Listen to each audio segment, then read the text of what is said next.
Chers Ogoyennes, chers Ogoyens, chers dignes filles et fils de Maman Eo, chers Africaines et Africains, c'est votre âme serviteur, le maître Basile Vekuna qui revient. Et là, je réagis en ce dimanche 28 septembre 2025 pour ma deuxième sortie de ce jour. Je réagis à une remarque qu'une Ogoyenne m'a faite. Cette Ogoyenne me dit: une divinité est aimante, elle aime tous ses enfants, même ceux qui font du mal. Une divinité doit pouvoir aimer ses enfants, quoi qu'ils fassent. Quand on vous entend parler, on a comme l'impression que l'égorgeur de coq n'est pas l'enfant de Maman Eo. Parce que très souvent, systématiquement, vous revenez autour de cet individu comme si lui, il n'était pas l'enfant de Maman Eo. Très bien. Ma réponse est celle-là. Qui a maudit le figuier? Le figuier est un être végétal créé par le Père Céleste qui avait pris un corps humain, il s'est humanisé dans ce que vous avez appelé Jésus. Mais quand ce figuier n'a pas fait ce pourquoi il a été créé, le Père Céleste dans un corps humain l'a maudit. Qui traite les religieux de race de vipère? Est-ce que quand on traite quelqu'un de race de vipère, c'est qu'on l'aime, c'est qu'on est forcément d'accord avec lui? On doit le laisser faire. Qui est-ce que le Christ traite des loups habillés de peau d'agneau? Vous êtes des loups habillés de peau d'agneau. Quand il le dit, il les aime pendant qu'ils sont des loups, mais qui s'habillent de peau d'agneau pour tromper la vigilance des petits esprits. Donc il doit les aimer. Mais pourquoi alors il les qualifie de loups habillés de peau d'agneau, avec tout le dédain qu'il avait pour ce genre d'individu?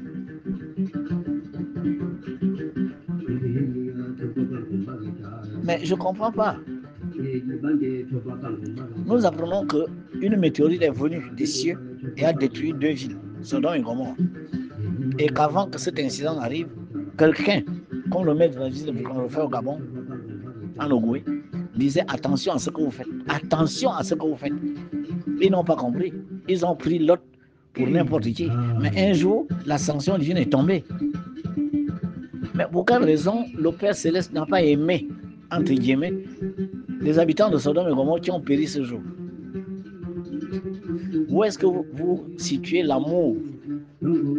Quand vous dites, on a comme l'impression que Maman Eo n'aime pas l'égorgeur de coq, comme s'il n'était pas son enfant. Mais pourquoi tout ce que je viens de vous raconter là? Qui agit? Ce n'est pas Dieu. Regardez vous-même. Il y en a qui sont infirmes. Il y en a qui sont dans une situation tellement précaire que vous vous dites: mais finalement, lui là, ça ne servait à rien de net. Il y a des gens sur cette terre qui ont des situations pitoyables. Ça s'appelle le karma, la loi de karma. Qui l'a établi? Ce n'est pas le Père Céleste.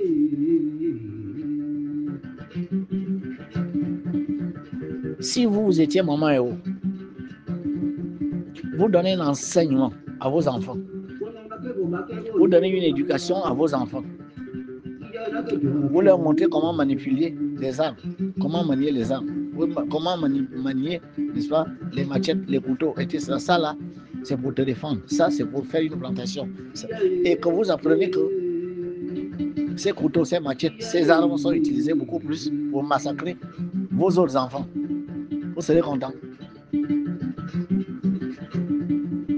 Donc, il ne doit rien dire, la maman ne doit rien dire si les gens se servent des armes qu'elle donne pour détruire d'autres de ses enfants. refuser de donner la connaissance du maniement des armes à d'autres enfants parce qu'on veut rester le seul à savoir manier les armes. Vous seriez content? Et si vos enfants allaient s'allier à des personnes qui vous en veulent, donc vous n'allez rien dire puisque ce sont vos enfants. Tandis que vous êtes menacés dans votre intégrité. Le champ de force de maman est menacé par des faux rites. Vous ne savez pas ça. Vous savez quelles sont les entités que certains maîtres de rites contactent et qui sont de nature à mettre ce champ de force en péril. Vous savez quelles sont les complicités qui s'établissent entre ceux que vous appelez les maîtres des loges, les maîtres des rites, les pasteurs et prêtres des églises, avec certaines entités qui sont de nature à perturber le bon fonctionnement de ce champ de force dont maman et haut doit les aimer, comme ce sont ses fils. Pendant qu'on y est, pourquoi l'État met les gens en prison? Mais qu'on les braqueurs libres, n'est-ce pas? Puisque l'État est pour nous tous. L'État, c'est notre père, non? Notre mère. Mais pourquoi l'État frappe certains de suspension de salaire?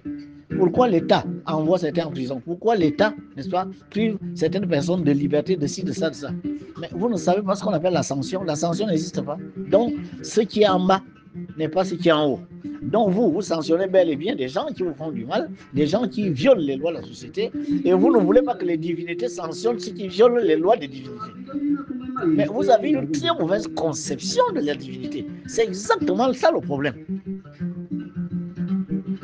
Tout le monde sait qu'il n'y a que les démons qui ont besoin de sang. Tout le monde le sait. Mais montrez-moi une seule entité qui a besoin de sang. Je vous ai dit de me donner le nom.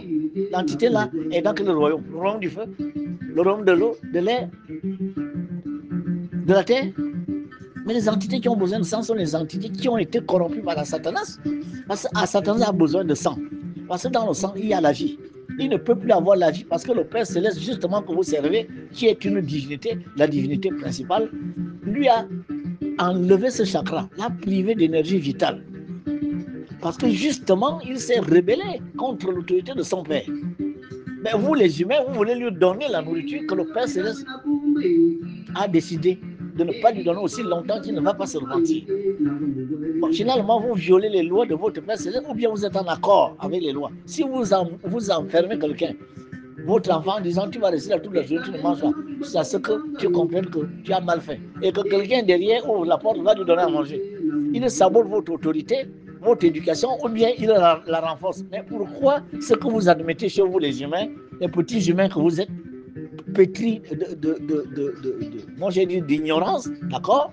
Mais vous voulez que la divinité fasse pire que vous. Quand même. Dans quel intérêt on égorge quoi? Bon, le Christ a égorgé combien de corps? Yeshua, pour lequel vous roulez là. Oh, vous avez appris qu'il a égorgé combien de corps? Il a égorgé les bœufs. Je vous ai dit qu'il prenait les pommes. Il bénissait les pommes, il les remplissait d'amour et il a offert ça aux démons dans une grotte. Mais allez vous renseigner aussi, allez vous cultiver. Je ne raconte pas des histoires.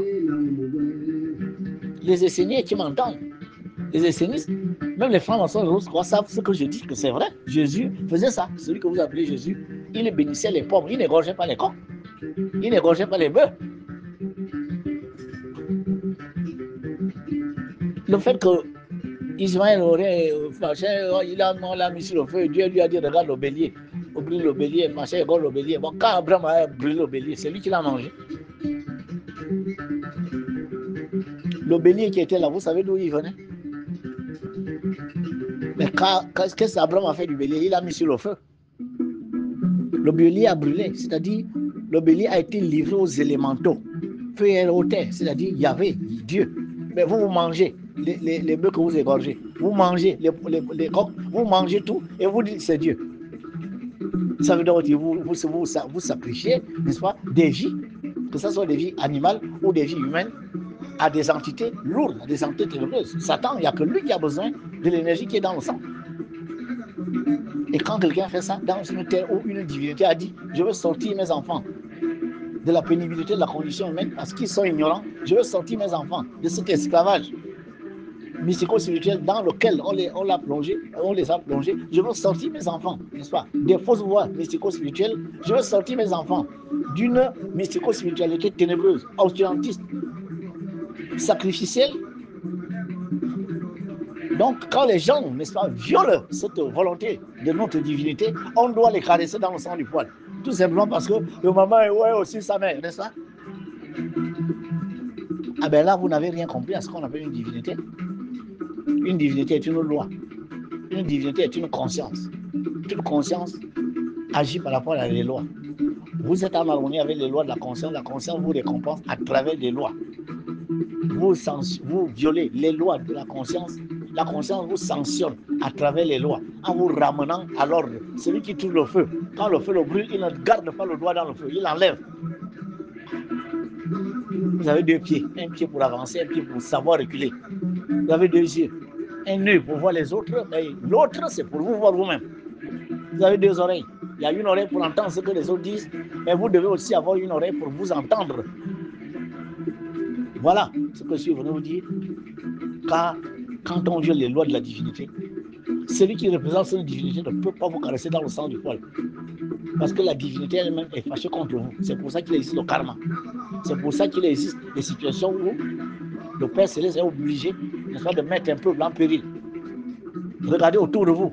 Je n'ai pas envie de citer les noms des pays où les gens ne savent plus où aller, les gens ne savent plus où mettre leur bagage, les gens sont dans la brousse, les gens meurent de faim, les communautés internationales sont obligées de se mobiliser, aller donner du riz et de la farine aux gens parce qu'ils sont en désaccord avec les lois de leur divinité.